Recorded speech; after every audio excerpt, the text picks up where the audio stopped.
I start talking, and now you can see.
There it is. Pursuant to the Open Public Meetings Act, adequate public notice has been given by the Secretary of the Evesham Township Board of Education in the following manner: posting written notice on the official bulletin board of the Board of Education office, emailing written notice to the Burlington County Times and Courier Post, filing written notice with the municipal clerk of Evesham Township. Mr. Yates, can we have a roll call, please? Roll call, Mr. Brown. Mr. Brown is absent. Mr. Mowitz. Here. Mr. DeMarcy. Mr. DeMarcy is absent. Ms. Fox. Here. Mrs. Knoll. Here. Mr. Thompson. Here. Mr. Peelan. Here. Mr. Bach. Here. Mr. Conta. Here. We have a quorum. Thank you, Mr. Yates. We're now looking for a motion for items 2.1 through 2.4 to go into executive session. Whereas JSA 10-4-12 allows for a public body to go into closed session during a public meeting, and whereas the Board of Education of Evesham Township has deemed it necessary to go into closed session to discuss certain matters which are exempted from the public, and whereas the regular meeting of the Board of Education will reconvene following the end of closed session at approximately 7:30 p.m. EST. Now, therefore, be it resolved that the Board of Education will go into closed session for the following reasons as outlined in NJSA 10-4-12, item 2.2 through 2.4. Do we have a motion? Motion by Mr. Thompson, seconded by Mrs. Knoll. Any questions or comments from the board? Seeing none, Mr. Yates, roll call, please. Roll call on executive session. Ms. Butcher-Mowitz. Yes. Ms. Fox. Yes. Mrs. Knoll. Yes. Mr. Thompson. Yes. Mr. Peelman. Yes. Mr. Compton. Yes. The motion carries. Thank you. We'll see you back at approximately 7:30 p.m.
Would all those who are able please rise for the pledge? I pledge allegiance.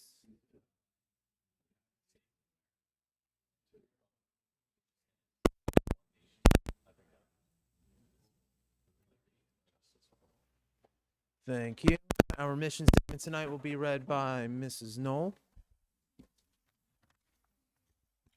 The mission of the Evesham Township School District is to promote excellence in an environment that engages students in meaningful learning experiences.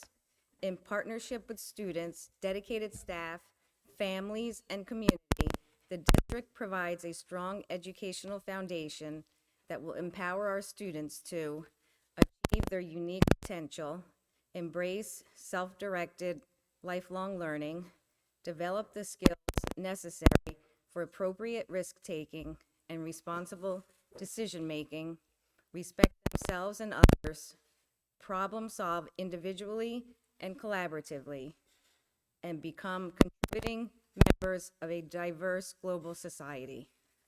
Thank you, Mrs. Knoll. I'll now hand the floor over to Dr. Smith for our annual State of the Schools.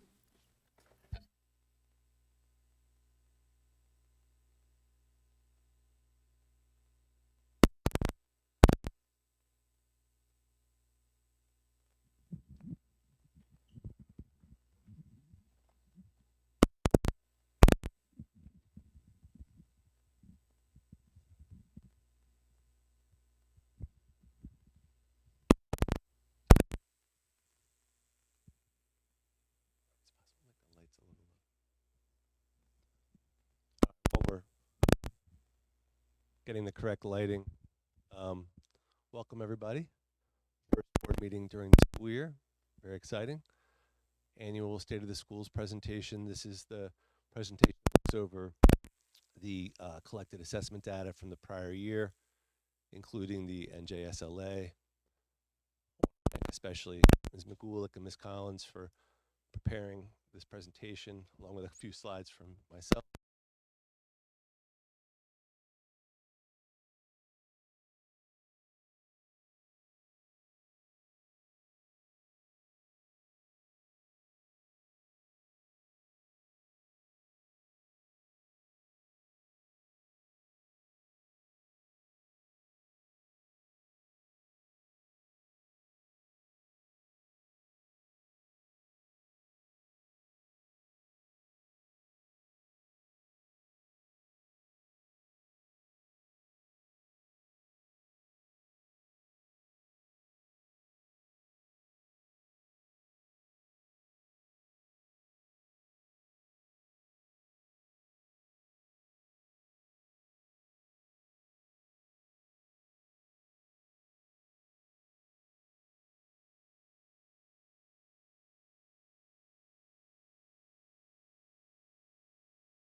Based on the data from last year, 77.2% of those children made what's called accelerated progress, and I'll talk a little bit more about that on the next slide. And then we also have what we call literacy lessons, because reading recovery is a first grade preventative intervention versus a lit lesson is something that's done in grades 2 through 5, specific to students, particularly around that phase 3 or tier 3 intervention. Title 2 and 4, so these are primarily utilized for professional development and technology, and professional development related to technology. So you'll see in that second bullet talking about funds, we have different teacher leaders in our district at all of our schools. So we have math and tech coaches, we have elementary responsive classroom facilitators, we have PLC facilitators. These are our individual teachers that we train and work with and meet, talk about and set goals and do different PD so that they can help and be a resource at the building, and then come back to us as a district and talk through where we're at, what we need, strengths and needs that way. The third bullet talks a little bit about just some of the various either based sessions, along with about 76 district-wide sessions that were offered last year. About 126 participants voluntary PD, that's beyond the school day as part of the district calendar. And then obviously in the summer we do different things related to institute, literacy, math, classroom tech, all geared at new teachers and making sure that they have the tools to be successful.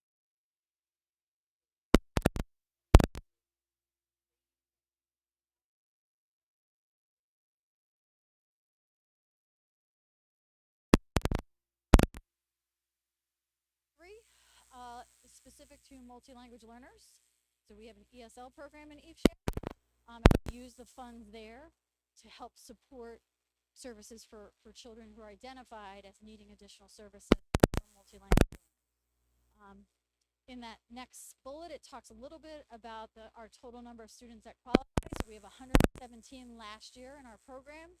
We had 11 who parents refused services, but they still were considered in the program because they need to take the Access for Ls, but they don't receive direct services at one of the 2 magnet schools that we have. Next talks a little bit about number of students administering what's called the Access for Ls, is the required state assessment for MLs. So we have 99, 12 moved before testing, 1 had an incomplete test, so that obviously wouldn't count. And then we look at the number of students who exited mid-year with a different model, and that's again a standard model that all districts use. 39% of students tested in the Access for the first time, so it was 39 students, and 80.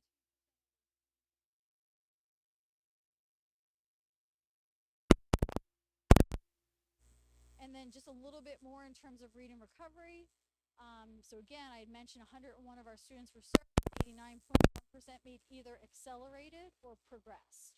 So you see that 77.2 is the largest part, but then you also add in there the accelerated portion, 11.9, made progress. 5.9% were recommended for additional services, and then 0.8 had what we would call an incomplete program. They might have moved, they might have been classified for different services. And the other thing, which is nice about our district, we are a reading recovery site. So we actually have a teacher leader who trains not just our teachers, but teachers across the state, who goes to national conferences, who is up and talking about latest research and things that are happening as it relates to literacy. So she is our teacher trainer, our teacher leader. She facilitates, and so 23 teachers outside district participated in that professional development. And again, each district pays a cost to us. So that was $23,000 additional for our district. And then just down at the bottom is a couple like meeting kind of text level in the fall. It's about a 4.9 for your typically developing student. In terms of reading recovery students, is about a 1. And then on the right side, so then at the end of first grade, what is your typical expectation where kids end the year? Is about a 16. And again, that mean text level as it relates to reading recovery, 20.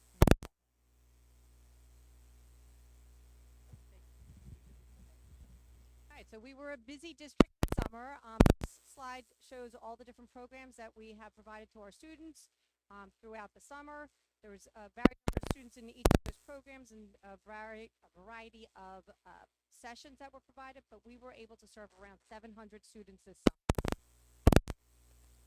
Okay, Okay, now we're getting into some of our standardized assessments. This is a slide that indicates what we have for our COGATs. COGAT is a cognitive ability test. It assesses the aptitude of our students. Aptitude doesn't change greatly from year to year, so we do assess our students every other year in grades 3, 5, and 7. The range of our students are what we call, if you see the stay nines down there, we generally fall within the 5th and 6th stay nine, which is solidly in the average range. We use this data alongside other forms of data that we have to ensure that we're meeting the needs of all students. We use it for our Tier 3 identification, which is our Gifted and Talented program, for accelerated.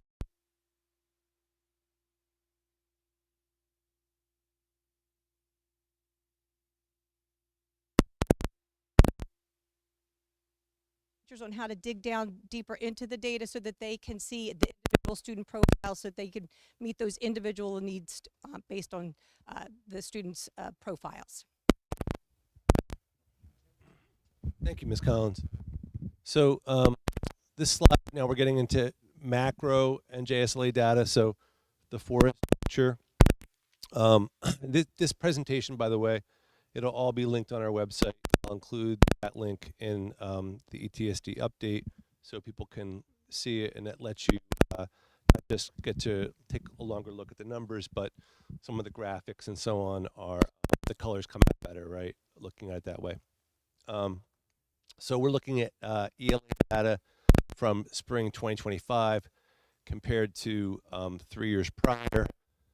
The purple, which is the fourth fourth column from the left, is the spring 2025 data. If you look at that, and there's multiple ways to look at this, but just comparing like grade to grade, so looking at like 3rd grade performance in spring of 24, that's that low blue bar.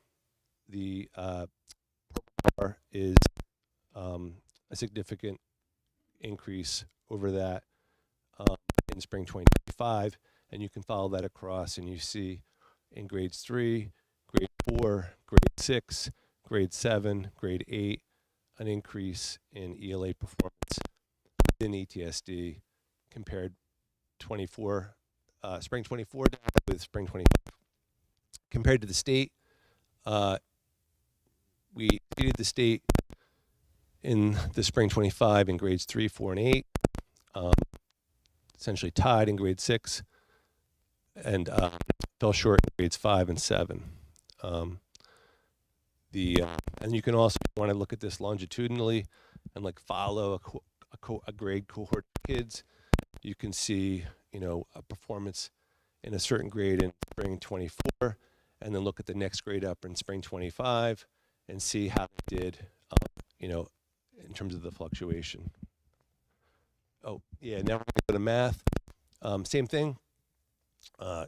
Same sort of framing for this in terms of the colors and the years. This is the spring 25 data compared to the 3 years prior. And again, you can look at it longitudinally. You can look at it comparing grade 3 one year to grade 3 the next year. You can compare it to the state. We exceeded the New Jersey percentage of meeting and exceeding in all grades from spring 25. I would point out like a little asterisk on grade 8. If you look not just statewide but also in ETSD, like Sesame Street, which these is not like the other, the bars there are lower. The reason is because the top math students in New Jersey in 8th grade are statewide, but certainly in our district, are taking algebra and or geometry, so they're taking the Algebra 1 assessment, not the 8th grade math assessment, which leads to this 8th grade, this Algebra 1.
approaching expectations at 50%, it's relative in the number of students that we're talking about. Is it 1 out of 2 students met that? Is it more? So that's something on the backside that we as a district are talking to with our principals, our teachers, and looking to see, are those kids identified in terms of where are their needs, what are the supports they're giving, and what are the next steps. And then that's kind of the overview of the slide. I will not go through every single grade level, but we just have it working backwards. So this was grade 8. The same is true for grade 7. Same framework. Grade 6, grade 5, grade 4, grade 3. And now we repeat all of that based on math. So same slide as you saw for ELA, a different way to look at the numbers, broken apart by the levels. District percents, New Jersey percents. The bar is looking at whether it's above, below, where we're at. And then we do the same thing again in terms of subgroups.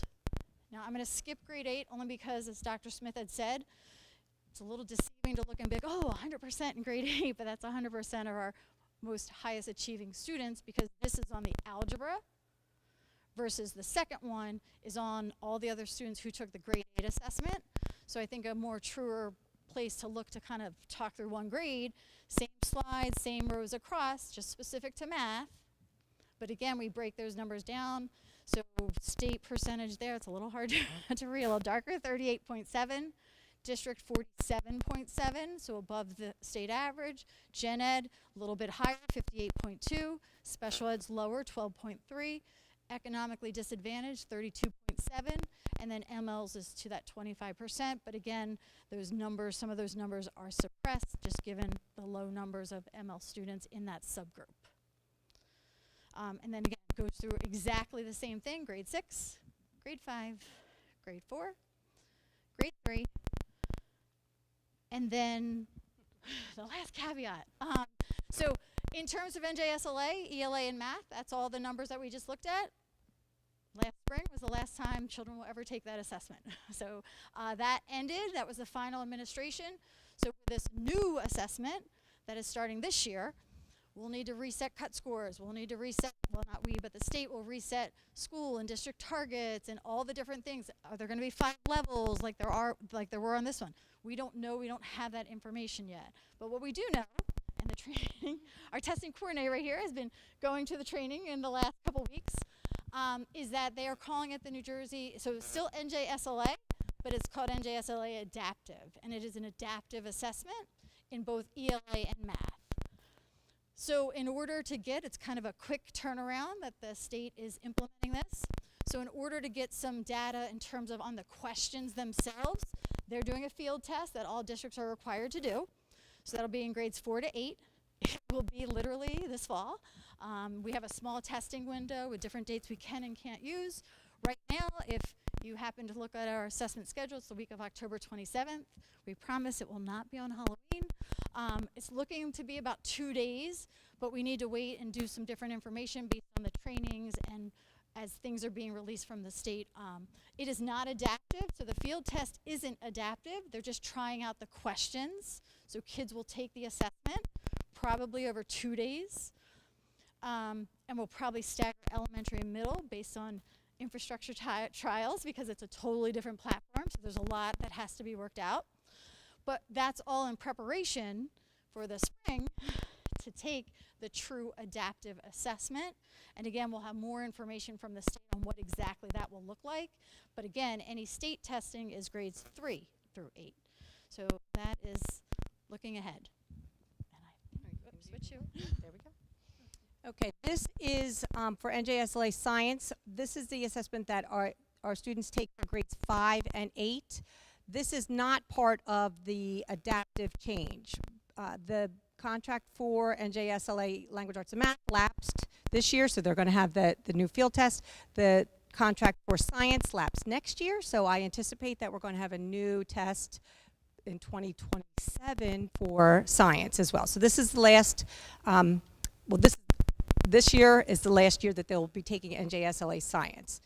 This data is for 5th grade. The test assesses the core disciplines: physical science, life science, earth, space science. It also assesses the engineering practices of investigating, sense-making, critiquing, and those cross-cutting concepts as well, looking at patterns, cause and effect, energy, matter, structure, function, things like that. This assessment is at grades 5 and at grade 8. The test is, it's very similar to what we see in NJSLA. There's multiple choice questions, there's tech enhanced questions, there's open-ended responses, and again, this should be updated in the following school year. Danny had mentioned that the population that is most cognitively significantly delayed takes a DLM assessment in lieu of taking the NJSLA. So this slide shows the performance of our students that take that assessment. They have to qualify for DLM in lieu of taking that NJSLA, but the same grade levels are assessed. So 3 through 8 take language, arts, and math, and grades 5 and 8 take our science assessment. And Danny had mentioned also that we take an Access for Ls test to assess our language acquisition for our students that are multi-language learners. This assessment is given in the spring, loosely starting in February is what they consider the spring. So this assesses our students' language acquisition, listening, speaking, reading, and writing. Most of our students enter into our ESL program by taking the WIDA screener, and they enter in that very beginning stage. You'll see that it goes from entering through reaching. Most of our students come to our program in that entering emerging stage, and they qualify for exit by receiving a 4.5 alongside other data, teacher input, and things like that. But they have to have at least a 4.5 to exit the program. So you'll see that we don't have a lot of students in that bridging and reaching because the students have already exited the program at that point. Our students do you can be in ESL for the entirety of your educational career, but most of our students exit our program within 3 years. And last, just a little bit about the data review process and next steps. So again, teachers have been collecting or are collecting right now different fall baseline assessments based on this year. So in K-2, that will be the iReady assessment this year. Benchmark, DSI, math readiness. So again, it's just some different data or points where teachers are looking at where kids are coming in to start the school year, because again, we want to look at where children start, but more importantly, where they go. What is the growth that they made? Because again, everybody has different levels of growth they're going to make throughout the school year. So we look at district level data review. So as we get different information, we have our teachers enter that before they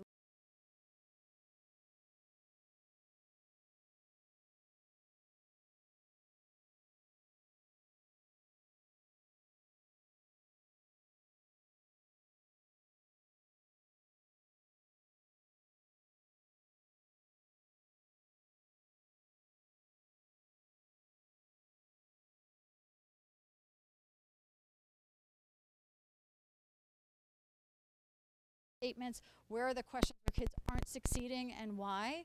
Or where the kids who might be at the did not meet expectations, what's happening there? The principals are able to say, oh, I know exactly, okay, that student, da-da-da, are they getting the supports? And that really is an important part of that process to talk about.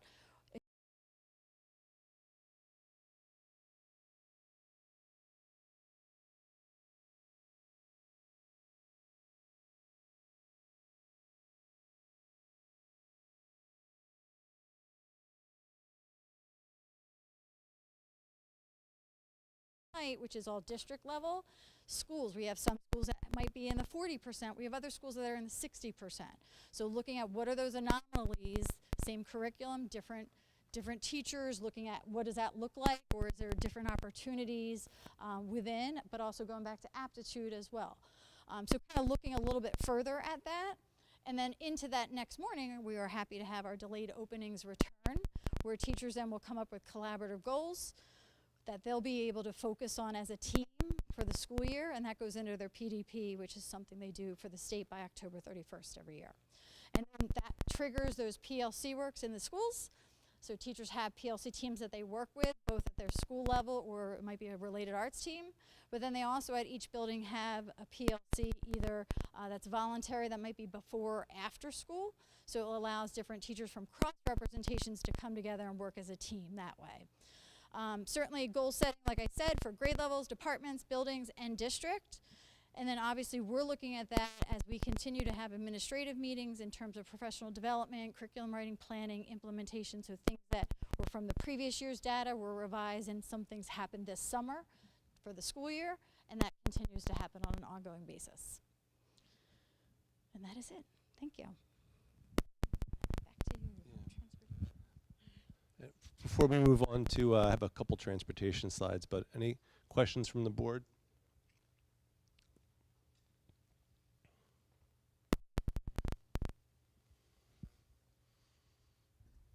Yeah, Dr. Smith. Mrs. McCulloch, the iReady test, did you say it's for K through 2 or was it K through 3? K to 3. Thank you. For those on the live stream, she said K3.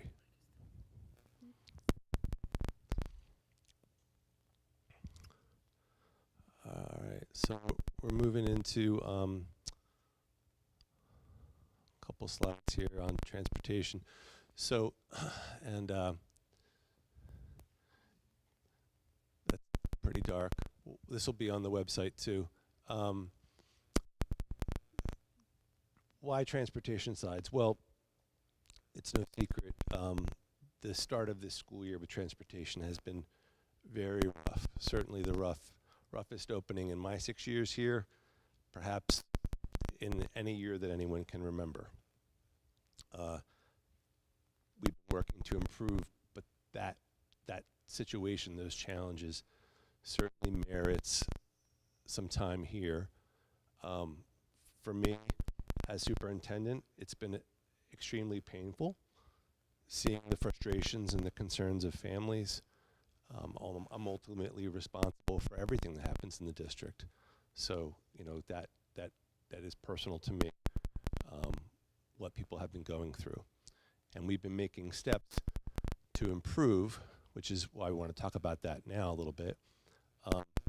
This slide shows the previous structure that we had. It was 2 specialists, so co-roles, and then the drivers under them, which is 4 in-house drivers plus the vast majority outsourced. The issues we have seen and are working on, inconsistent routing. So basically, I mean, the bedrock, the foundation of the issues has been really poorly built routes. And that has a number of reasons,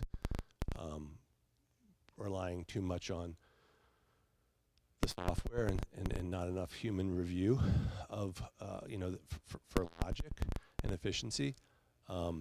Second issue, poor communication, you know, delayed responses to parents, reaching out by phone and email, or no response at all, which then, you know, what initially is very often a cordial question about an issue can become a frustrated question about an issue, can become an angry question about an issue, understandably, right, if there's no response. Partial resolutions, there might be a response, but it doesn't carry the ball all the way to the end zone, and it's a partial response, and we have a dangling thread there that needs to get tied off. And then no peak time support, so like afternoons especially, you know, not enough resources, human resources in the office to handle the communication. So what we're doing is we're reconfiguring that office. So instead of 2 co-roles, we're going to have a transportation coordinator who oversees the office. We have a new coordinator recommendation, very excited about on the agenda tonight. Brianna Wortham, who's coming as a site supervisor from Shepherd Bus Service with firsthand experience in multiple roles up the food chain to the, from aide to driver to assistant supervisor to site supervisor. So we're excited about the experience that she's bringing. Transportation specialist as an assistant, and then we're adding additional support to handle the communication. The PM office support, which is temporary right now while we're in this transition period, but ultimately the enduring support is going to be that clerk typist support of 2 half-time FTEs. Other improvements,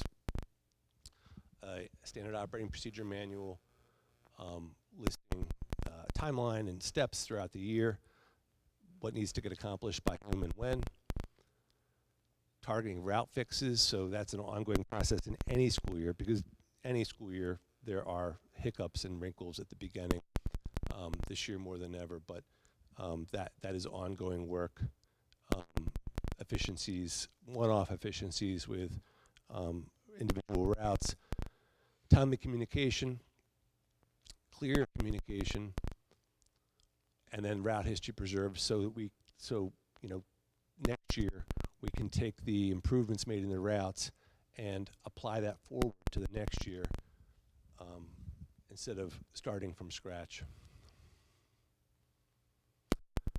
To summarize, before and after, the before is on the left in red, the after, the now, and moving forward is on the right in green. Yeah, that pretty much sums it up. I don't know, Mr. Yates, if you want to add anything maybe about Route Finder, or I know you've been learning a lot about Route Finder. Route Finder is our transportation software program. Thank you. So over the past couple weeks, I've spent a lot of time working in the transportation department myself. Very little time working as a business administrator, just kind of full-time on trying to solve some of the problems of the department, putting out fires, answering parents' inquiries, trying our best to improve where we can find improvements. We've met with our contractors, we've brought them in, we've looked at all of our routes, we've changed the routes in a way that makes sense. So we've changed stop orders, trying to make more efficient routes. If we still have problematic routes right now, we're currently in the process of trying to target those individual routes and find solutions or provide fixes. So we're probably going to hear from some of you tonight at the mic about transportation. It's warranted, but just understand that our goal with this new outcome is to provide a place where parent inquiries, when you phone the department, if you can't get the department, it's going to filter through or jump to the clerk typist. They're going to be able to answer the phone, understand the problem, write down the problem, and then move on from there. Maybe even get you a timely answer. So maybe even just walking back to the transportation office and finding out if we can get you a quick answer. That's one of the biggest problems that we've found is poor communication or just lack thereof. So we're targeting that specifically, along with trying to target the routes, and then hiring the right personnel. And that's on the agenda for tonight. Thank you. Thank you, Mr. Yates.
The same way they do now, except that we're going to be able to answer the phone. So we would call the contractor, and they can quickly pull the GPS or radio the driver and find out where they are in the stop, in the route process at that time. Yeah.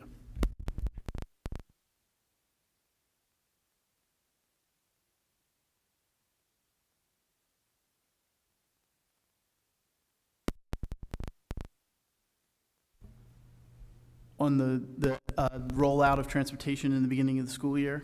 Yeah. So this is not an outsourcing problem. This is a problem with the way that the routes were developed. This was a personnel problem. So outsourcing, quite frankly, the problems that we had in the beginning of this year would have existed whether we had our drivers internally or not. The difference is we don't have to deal with the volume of daily call-outs and trying to find route coverage that we did last year. Just to clarify, when you say personnel problem, you're speaking not of the drivers that we. That's correct, yeah. Yeah, no, the 4 drivers we have are our 4 most senior. They've done an excellent job for us, and one of them's in the crowd tonight, and we're proud to have them, so.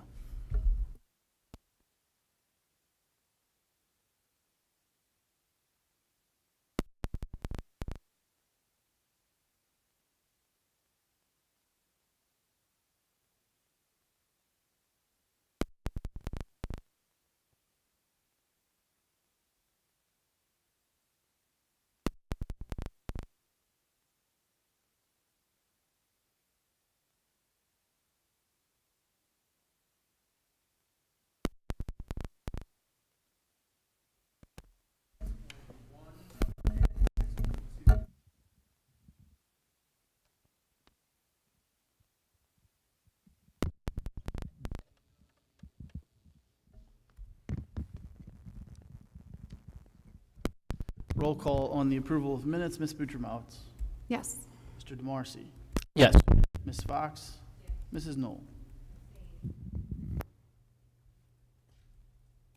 Your abstention is noted. Mr. Thompson.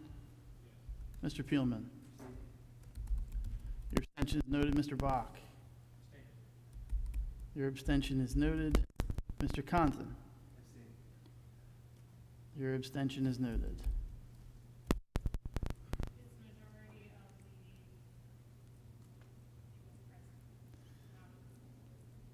So we're deadlock.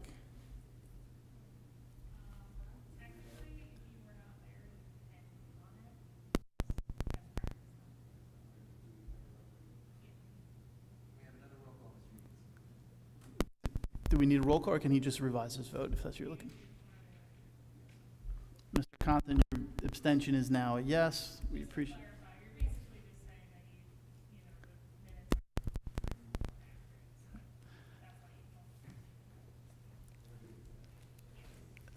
The motion carries. Thank you. Moving to item number 7, superintendent.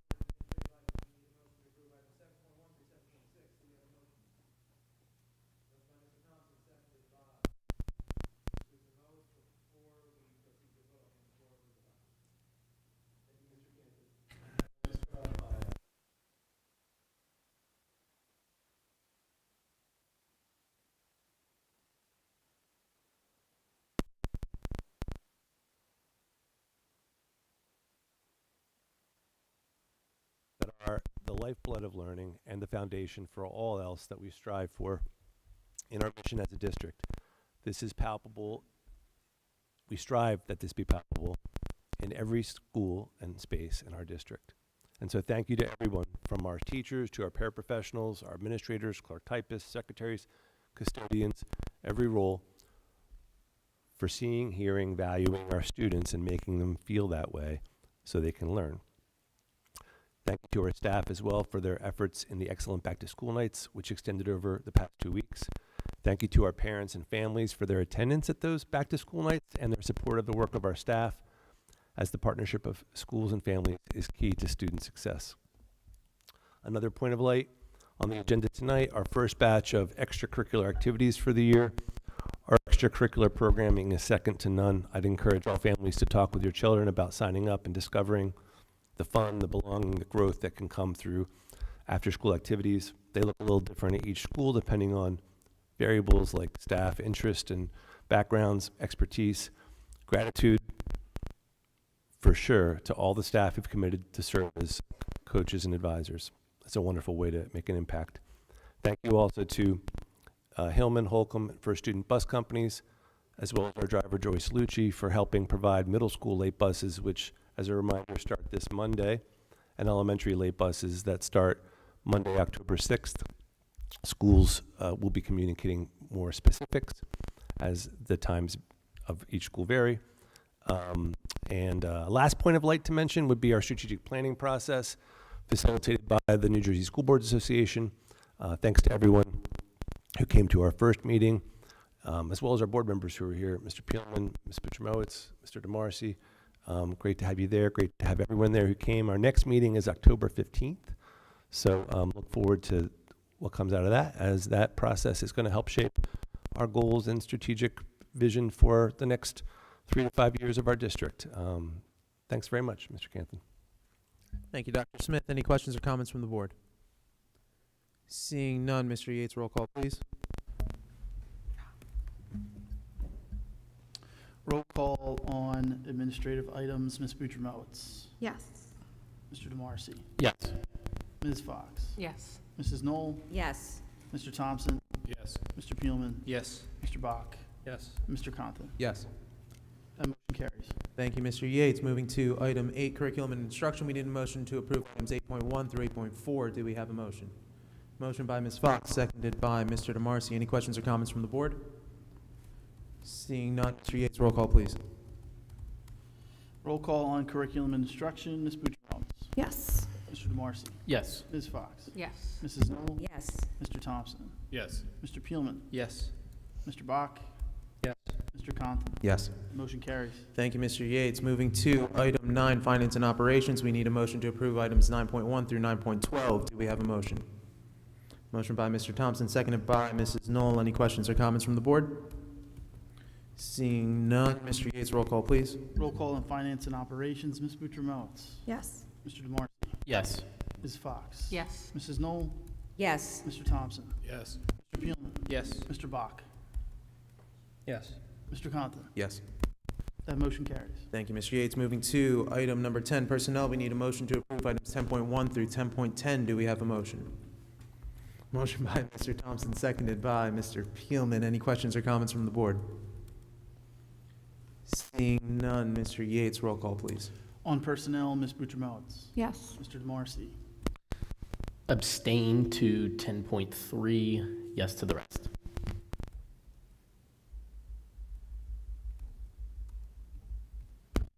Yes to all, abstain from 10.3. Your abstention is noted. Ms. Fox. Yes. Mrs. Knoll. Yes. Mr. Thompson. Yes. Mr. Peelman. Yes. Mr. Bach. Yes. Mr. Compton. Yes. The motion carries. Thank you, Mr. Yates. Moving to item 11, policy. We have no policy. Moving to item number 12, committee reports. Are there any committee chairs who would like to share a report? Thanks, Mr. Compton. I'm going to share a report on curriculum and instruction. It's not necessarily on a curriculum meeting, although that did happen this month, but more to talk about a meeting that Dave and I were able to join in on with the parents for the literacy advocacy here in town, as well as Mrs. McCulloch, several curriculum supervisors, a couple teachers. So it was great for Dave and I to hear from both sides. The literacy advocacy folks have been extremely passionate, and they've been contacting us quite a bit. And there was a meeting that took place a couple years ago. I'm not sure exactly when. It was before my time. So I was happy to have the opportunity to sit in this one. I just wanted to kind of recount. I had spoke to a lot of the board members about this, but I wanted to kind of take this opportunity to fill everybody else in on what occurred. So what happened was, it was very constructive. It was, several of the members of the literacy group, they're made up of parents of ETSD. They're also, pretty decorated professionals in their field. And then, the district side of things. So it was great to hear. Danny started out by kind of explaining, what has been improved, what has, the curriculum updates that have happened in the last couple years. This was the first year of full implementation. She talked heavily about the focus grant that the district is taking advantage of, as well as the iReady school, the iReady universal screener test that is going to be rolling out shortly, which everybody was excited to hear about that. But what stood out to me throughout this process was, it was really great to hear about, where we've been and where we're going as a district, and we saw a lot of data here tonight. But one of the things I wanted to mention, we've talked about this kind of individually as a board, between ourselves here and there about, where we generally feel on this topic of curriculum and the literacy curriculum and updates that might be needed. And I kind of want to officially go on the record as saying that after this meeting, I walked out saying that I think it's time. I think it's time that we honestly take a hard look at the curriculum.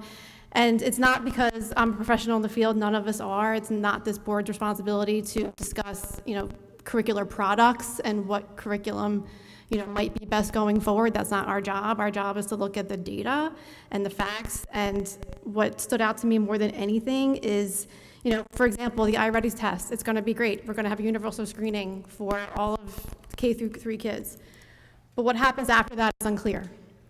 What happens after that in terms of the kids that are identified and what the processes are for, intervention for those kids and the way to assess, where they are in that process and way to know if they've mastered a skill, the way they know, to know if they've, what their progress is, if they need more intervention or less. As of right now, there doesn't seem to be any consistent assessment for any kind of intervention once kids are identified as needing it. Reading recovery, I can't speak to the nitty-gritty of that, but I do know that it serves only 100 kids in this district, and there's 4,500 of them, maybe 4,700 at this point. And I worry a lot about the kids that don't qualify for that and what the assessment process is for those kids to know if they are mastering the skills that they should be for their age level and for their grade level. One other thing that I think stuck out, and this was actually agreed upon by some of the members of the curriculum team, was a lack of consistency across the board. I mean, there's parents in this district that have twins in 2 different classes that come home with entirely different things. And that was a problem, and that was recognized as a problem, too. So I think there's clear areas for improvement. I don't think we should settle for anything less than the best here in Evesham, especially after, the tax levy, which I know Dave might speak on that in a second, but we should shoot for better than state average. We shouldn't be the lowest performing school in an area where we're with our socioeconomic peers, where we're the lowest of the bunch, right? So I just kind of want to put it out there. This has been an elephant in the room here for a long time, and I just want to kind of go on the record and saying that it's time, and I think we should at least start the conversation, right? I don't have the answers, but I think we can work collaboratively with the curriculum professionals on our side, as well as the educated people that can contribute to the conversation and find a solution that everybody is happy with going forward. Couldn't agree more, Ms. Butramowitz. Are there any other questions or comments from the board or committee reports? Mr. Peelman. I was going to do a report for community public relations, for community engagement. Sorry. I was going to do a committee report for community engagement, and primarily just about the strategic planning sessions that we had. I wanted to thank everyone that came out. There were about 45 people that attended. In the first session, we talked about the strengths and limitations of the school district, the challenges that the district faces, came up with lists from all the groups that worked on it. They will be part of the final report and posted in the future. I thought it was a great meeting. I'm very excited for the next one on October 15th. I just want to remind everyone that was there, please come back. For anyone that wasn't there, you are more than welcome to come. You can come to all of the sessions or any of the sessions. It doesn't matter. There's no continuity between them other than the purpose and goal of it, which is setting the goals and visions for the district for what we're doing going forward. In the October 15th meeting, we're going to talk about the overall thing is going to be start in 5 years. Where would you like to see the district? Where would you like ETSD? What is your vision of how the district performs and anything else that goes into that? And then work backwards and how do we get there? So for everyone who's here and can tell anyone else, please come out and help us figure out what that's going to be. Thank you, Mr. Peelman. Any questions or comments or committee reports on the board? Mr. DeMarcy. I was going to save it for board member comments, but I kind of figured since the subject came up, just, air it out. I'm not going to, reiterate everything you said, but I completely agree with it because, after the $18 million tax levy that we took this year, at that meeting, I said, okay, at this point, we now have no excuses not to perform at the best level that we should be performing, especially in comparison to, I believe the term you used was our peer socioeconomic districts. You know, if you look at some of the data from the state of the schools, you know, it does show that roughly 1 out of every 2 kids is falling behind when it comes to proficiency.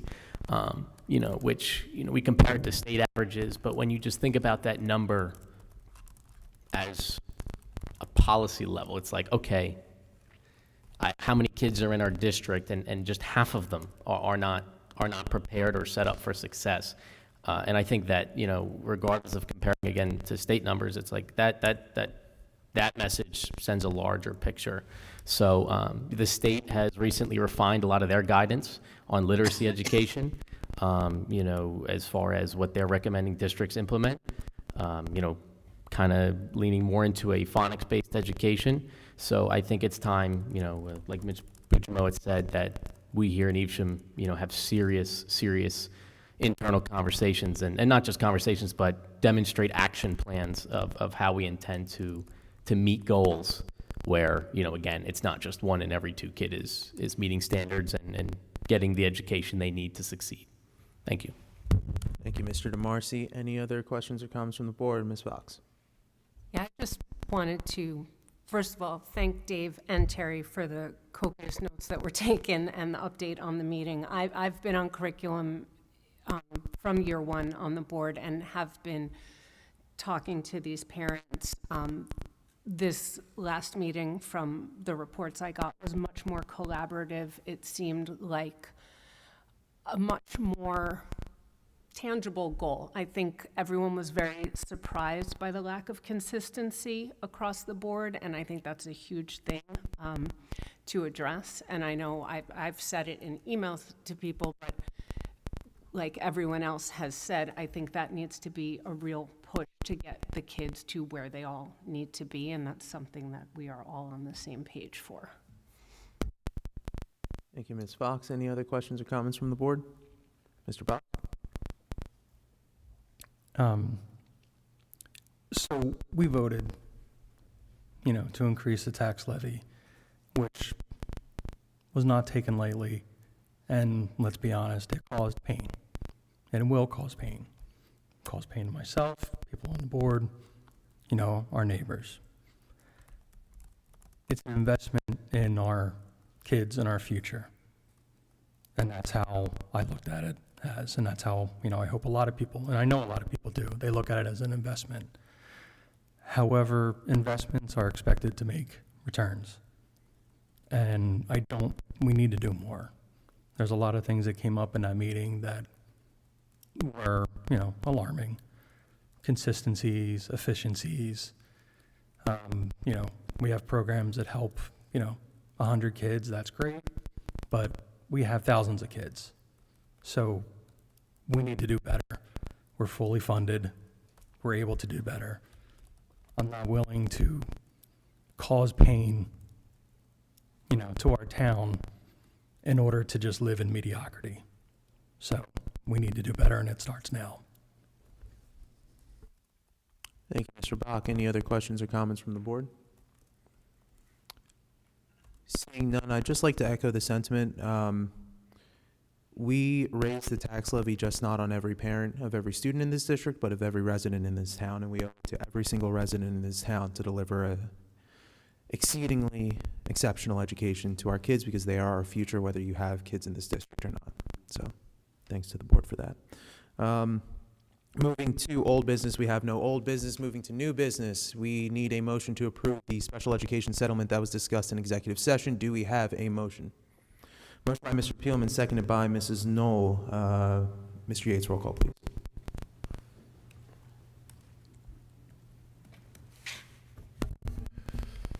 On new business, motion to approve the special education settlement as discussed in executive session. Ms. Butrimo-Mowatz. Yes. Mr. DeMarcy. Yes. Ms. Fox. Yes. Mrs. Knoll. Yes. Mr. Thompson. Yes. Mr. Peelman. Yes. Mr. Bach. Yes. Mr. Compton. Yes. The motion carries. Thank you. Moving to item 15, open public comment. This meeting will now be open to the public, referencing any items of interest. However, if your questions or comments pertain to litigation, student or personnel items, or negotiations, we would ask that you see the superintendent after the meeting, since we do not discuss these matters in public. Please limit your comments to 3 minutes per person. Do we have anyone who would like to make a comment on any items of interest?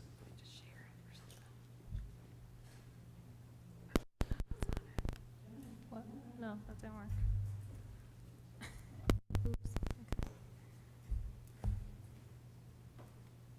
Hold on 1 second. Try to get situated here. If we can, let's do it. Okay. Is working now? Okay. Okay. Go ahead. Hi, my name is Alyssa Hayes. I live in Briarwood. I'm speaking as one of the 500 plus members of the ETSD Parents for Improved Literacy Outcomes group. For years, my peers and I have spent countless hours trying to address a problem that should not honestly have required this much volunteer labor, but we have been persistent because our children's futures are worth persistence. We have repeatedly expressed grave concern that under balanced literacy, an outdated and widely disgraced model from the 90s that it contradicts current NJ DOE standards that teaches kids to look at pictures and guess at words instead of explicitly teaching and decoding and spelling comprehensively. 50% of Evesham students are not reading at grade level. Despite having low poverty and when controlling for special education, our district performs below the state average and is the lowest of our neighbors, all of whom provide structured literacy programs. These are facts, they're not opinions. The problem is not the students, it's not the teachers or the parents, it's the curriculum. Yet, as recently as 2022, an Evesham curriculum supervisor presented in a webinar with Irene Fontes, co-author of the very program we piloted the next year in 2023 and implemented last year. The webinar invited attendees to learn more about leveraging state, federal, and local dollars for effective intervention. Effective intervention, of course, being their programs, so Fontes and Pinnell can continue to sell their products. Our district has shared they also serve as a reading recovery training center. However, justifying the use of reading recovery because the district brings in some money from training is selling umbrellas while ignoring the flood, and our students are the ones left unprotected from the storm.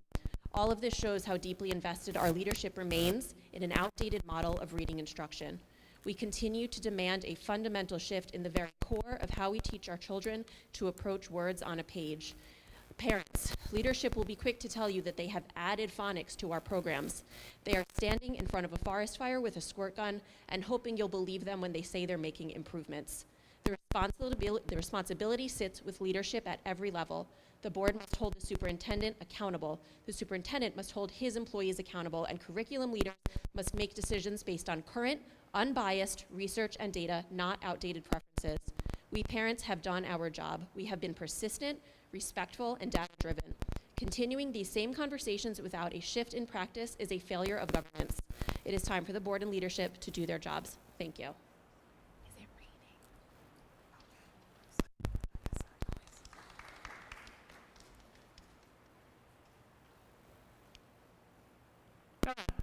Hi, I'm Renee Pico. I live in Briarwood as well.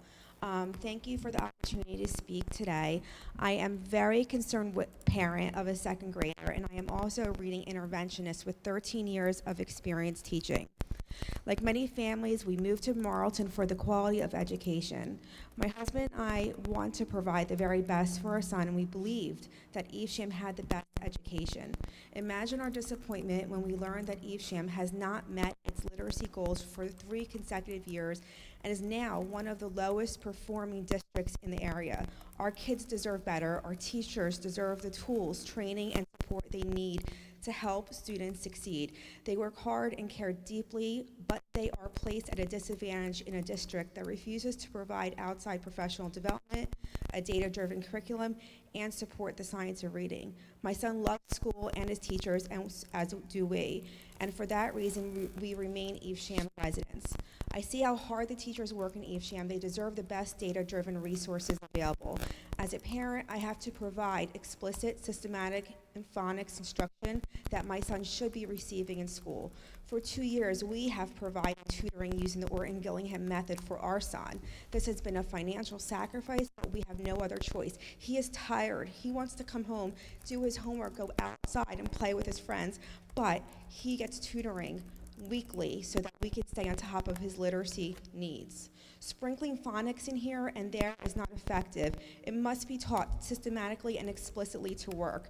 And the truth is, all students of all abilities benefit from this type of instruction. Evesham's slow approach is hurting our kids right now. Families once moved here for the excellent schools, but if this continues, that reputation will be lost. People don't want to move to communities where education is stagnant. Our children should have the curriculum grounded in data and evidence. This is not a budget issue. It's about priorities and commitment. We owe it to all of our kids not to waste time, but to move quickly to ensure their success. Please listen to the recommendations made by the parents for literacy improvement and put our kids first as if they are your own. Please stand up for our children and give them what they deserve in the classroom. Thank you.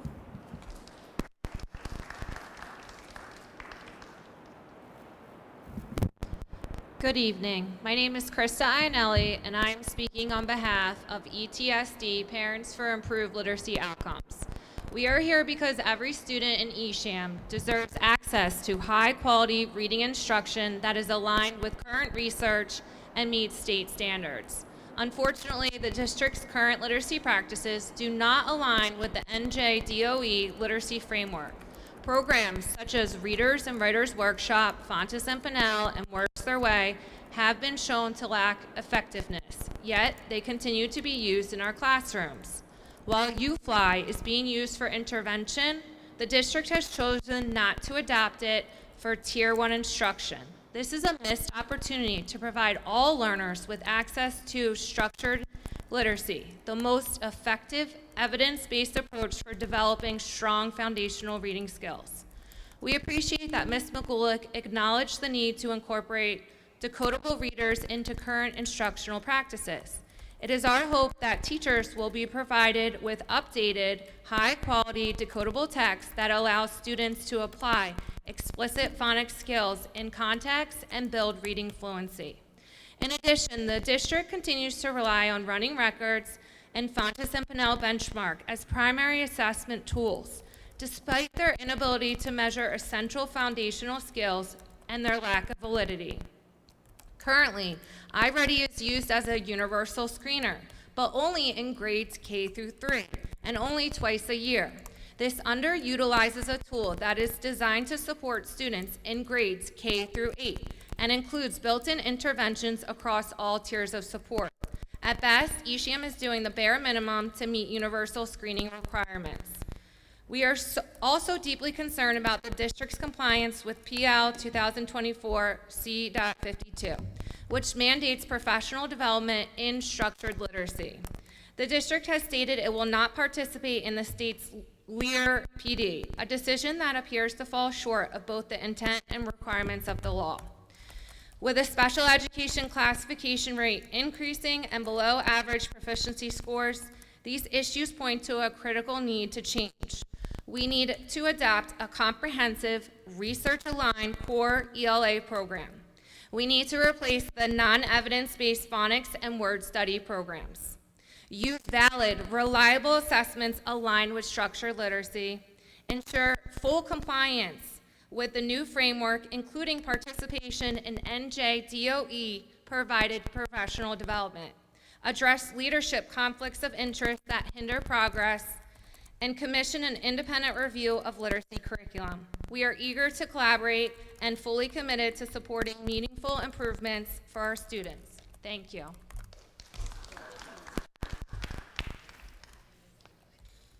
I don't know if I can be exactly 3 minutes, but Julia Smell, 329 Stony Brook Lane.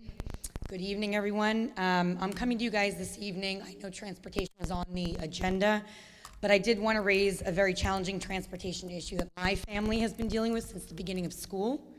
My 12-year-old son, Alex, who is formally categorized by the state of New Jersey as developmentally disabled, has an IEP and a history of eloping, has been required by the district to sit on a bus for over a full hour every morning on his way to DeMacy Middle School, which is the only school in the district to offer the SBS program, which is his special needs program that he needs.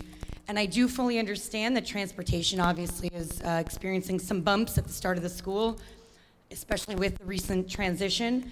but asking my son to wake up at 5:15 in the morning in order to be on a middle school bus at what is now 6:05 in the morning, nearly a full hour before the high school students in our same neighborhood are picked up. So we have 18-year-olds leaving almost an hour later than he is at 12. For a 7:15 a.m. start to the school day, which, by the way, for the first week of school, he did not experience homeroom, didn't know there was a homeroom because he never arrived to school before homeroom ended. Even more challenging, the pickup time has continued to change, but the only communications regarding these changes have been to the special needs students on the bus who, as you can understand, are not reliable messengers. We started the school year with a pickup time of 6:47, and through 6 different changes to date are currently now at a pickup time of 6:05 as of yesterday, which again was communicated only to the special needs students on the bus and never once communicated to the parents. And I will say, when I say communication, there are so many other options. Even if someone had handed my son a note or something written down, letting him know that he could give it to a parent with the crucial information, that would have been fine. But they expected him to be out there waiting at a new time without ever formally communicating to any parent that that was the case. Now, another student who lives down the block is picked up at the intersection of 2 roads in our development to be taken to DeMacy, the same exact program, over a full half hour after my son Alex. This bus stop is less than 1 minute away in our same exact development. So all I'm asking, as I've already requested weeks ago, is that my son be included on that other bus route in the morning so that he can spend a more reasonable amount of time on the bus every morning. If necessary, I'm even happy to transport him there. Depriving a child of sufficient sleep so that he can instead spend over an hour, a full hour on the bus, especially for a child with special needs, is absolutely not conducive to being ready to learn. I do want to set my son up for success, just as I know the board does. I've reached out to the transportation director as well as Dr. Smith on multiple occasions, but other than one cursory email, I haven't received any communication back around this issue. I know this is an issue for everyone, so in the interest of our kids, I am asking that you please address this situation, both for me personally and also for the kids who find themselves in a similar situation. Thank you. Thank you. Are there anyone else who would like to make any comments on any items of interest? Seeing none, we'll close that section out. Moving to board member announcements. Are there any board members who would like to share an announcement? Mr. Bowman?